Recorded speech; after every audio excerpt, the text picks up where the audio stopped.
Hello' everyone, good afternoon.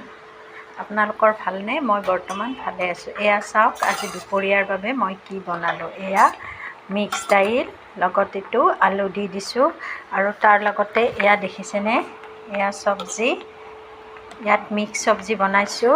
তাৰ লগতে মই বনাইছোঁ এয়া হৈছে ছজিনাৰ পাত। এতিয়া বৰ্তমান কোমল ছজিনাৰ পাত ওলাইছে, আৰু সেয়াই হৈছে ছজিনাৰ পাত। মই মচুৰ দাইলেৰে বনাইছোঁ ধুনীয়াকৈ। আৰু তাৰ লগতে এয়া দেখিছেনে, মই বেঙেনা ফ্ৰাই কৰিছোঁ।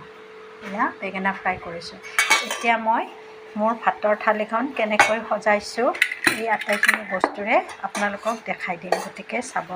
এয়া যিহেতু দাইলত মই এয়া দেখিছেনে, এয়া নেচেৰা দি দিছোঁ। মোৰ ল'ৰাটোৱে যিহেতু বইল নেচেৰা খাই ভাল পায়, সেইবাবে মই দাইলত নেচেৰা আৰু আলু দি দিছোঁ। ইয়াৰ লগতে মই মোৰ ভাতৰ থালখন কেনেকৈ সজাইছোঁ আপোনালোকক দেখাইছোঁ।